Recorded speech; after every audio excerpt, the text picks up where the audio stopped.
Maka ya saya sebut ya, kita ini ingin membantu dari dorongan awal karena umumnya Allah beri kelebihan harta disumbangkan di jalan Allah.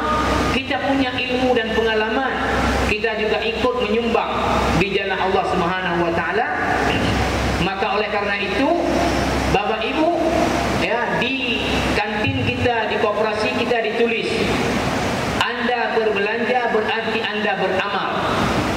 Karena apa? Karena keuntungan kantin, keuntungan koperasi, keuntungan laundry dan apapun. Kadang-kadang kan ada wali murid tanya, ada libur di bulan Ramadan, SPP kok bayar?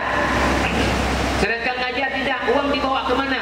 Di sini setiap uang lebih, apapun itu tidak ada yang masuk kantong siapapun. Harus balik lagi kepentingan pesantren.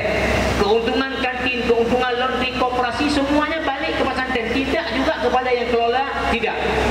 Ustaz kelola laundry, ustaz kelola ini tidak mengambil dari situ. Mereka dari honor sebagai pengurus pesantren. Semuanya balik kepada pesantren.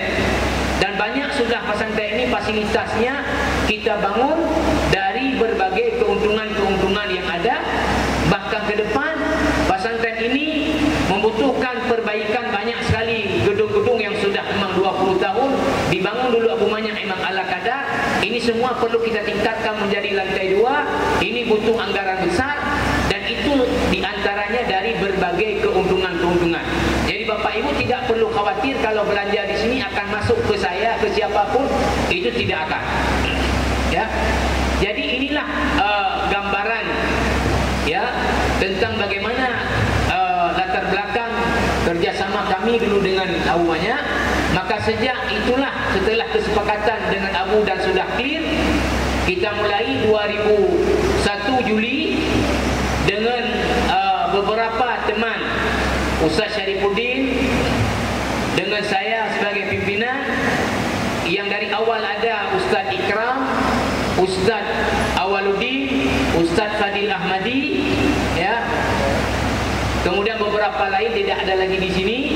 Dan sudah banyak tentu generasi-generasi kita ini dari alumni Al-Manar ini yang sudah alhamdulillah artinya menjadi alumni, bahkan sudah selesai kuliah dan membantu lagi di Al-Manar ini untuk mendidik adik-adiknya untuk menjadi generasi yang baik dan yang mulia.